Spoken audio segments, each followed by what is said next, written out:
লুবাবার মাদ্রাসাতে ক্রীড়া অনুষ্ঠান ছিল। তো সেইজন্য একটু দূরে একটা মাঠ নেয়া হয়েছে। যেহেতু ক্রীড়া অনুষ্ঠানে অনেক খেলাধুলা থাকে, তাই আমাদেরকে মাঠে যেতে হয়েছিল। হ্যালো এভরিওয়ান, আসসালামু আলাইকুম। আশা করি আপনারা সবাই ভালো আছেন। মারিয়াম মারিয়া ব্লগে আপনাদেরকে আরো একবার স্বাগতম জানাচ্ছি। আমি মারিয়া ইয়াসমিন।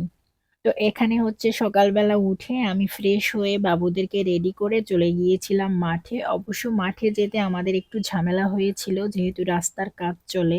তো আমরা রিক্সা নিয়ে যেতে পারিনি। আমাদেরকে হেঁটে, হেঁটে যেতে হয়েছে। মাঠটা অত বেশি দূরে ছিল না। তো সকাল, সকাল আমরা রেডি হয়ে মাঠে চলে গিয়েছি। এখন হচ্ছে গিয়ে আমরা অলরেডি মাঠে চলে এসেছি। এখন লুবাবাকে আমি পিটি করার জন্য দিয়ে দিয়েছি। আর এখানে লুবানাকে আমি একটু সময় নিয়ে ও যেহেতু এরকমের পরিবেশ পায় না, তো ও এগুলা এদিক সেদিক ঘোরাঘুরি করছিল। এখন যেহেতু বাবু ওখানে পিটি করছিল, তো সেখানে লুবাবা আমাকে ডাকছিল।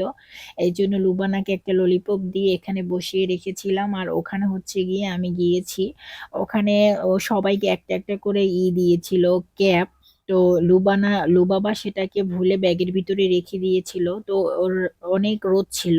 ও তাকাতে পারছিল না। পরে আমি আবার ক্যাবটা নিয়ে গিয়েছিলাম। তো ও যখন আসতে চাইছিল তখন মিস ওকে আটকে দিয়েছে। পরে আমি আবার লুবানাকে এখানে দাঁড় করিয়ে রেখে পিছনের দিক থেকে ঘুরে গিয়ে বাবুকে ক্যাবটা দিয়েছি। কারণ রোদের কারণে রোদটা অত বেশি ছিল না। যেহেতু তারপরও রোদটা চোখে এসে পড়ছিল আর ওরা তো অত বেশি রোদে যায় না, তাই ওদের অনেক খারাপ লাগছিল এবং গরমও লাগছিল। সব জায়গায় যেহেতু হিজাব পরা ছিল, তারপরে আমি বাবুকে ক্যাপটা দিয়ে দিয়েছি। ক্যাপটা দেওয়ার পরে ও ওর বান্ধবীদের সাথে একটু খেলা করছিল। আবার এখানে সারিবদ্ধভাবে সাজানো হয়েছিল। ও যেই দলে পড়েছে সেই দলে একটা সারিবদ্ধভাবে সাজানো হয়েছে। আর এখানে দেখেন এই যে লুবানা বসে আছে। ও শুধু দৌড়াদৌড়ি করছিল, তাই ওকে আমি একটু রাগও দিয়েছিলাম, তাই চুপচাপ বসে আছে। এখানে পিটি শেষ করার পর একটা ফুচকাওয়ালা এসেছিল। তো এখন ফুচকা খাবে, যেহেতু বাচ্চারা ফুচকা খেতে খুবই পছন্দ করে। আর এখানে একটা ফুচকার দোকানই ছিল। তো মানে সবাই এখানে হুমড়ি দিয়ে পড়ছিল। কেউ কোনো জায়গা হচ্ছিল না। আগে থেকেই বলে রাখা লাগে যে আমাকে দিয়েন ১ প্লেট। তো এই যে আগে থেকে বলে রেখেছিলাম, ফুচকা-টুচকা খেয়ে তারপরে হচ্ছে গিয়ে ও আবার মাঠে চলে গিয়েছে। তো ওর খেলা হতে একটু দেরি হবে, যেহেতু আম বড়দের খেলা হচ্ছিল। তো ও অপেক্ষা করতে, করতে ক্লান্ত। আর এখানে সাইডে এসে ওদেরকে দাঁড় করানো হয়েছিল। আর রোদের কারণে হিজাব পরা ছিল। তারপরে ক্যাপ সবকিছু মিলিয়ে ও আসলে ঘেমে গিয়েছিল এবং বিরক্তও হচ্ছিল।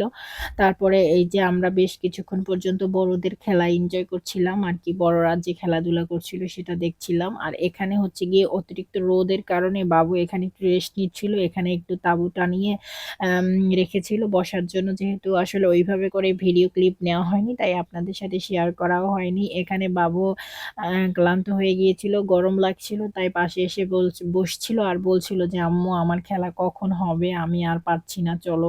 এইদিকে হচ্ছে গিয়ে লুবানা বারবার কোলে উঠতে চাচ্ছিল, ব্যাগ-ট্যাগ ফেলে দিচ্ছিল। এরপরে হচ্ছে গিয়ে বাবু আসে একটু পানি খাওয়ার জন্য। যেহেতু পানি-টানি সবকিছু নাস্তা-টাস্তা নিয়ে গিয়েছিলাম। যেহেতু বাচ্চারা আ খেতেই চায় আর পানিটা একটু বেশিই খায়। যেহেতু গরম দৌড়াদৌড়ি করে ২ বাচ্চার জন্যই পানি দরকার। তারপরে হচ্ছে গিয়ে এই যে বাবু আবার একটু খেলা করছিল।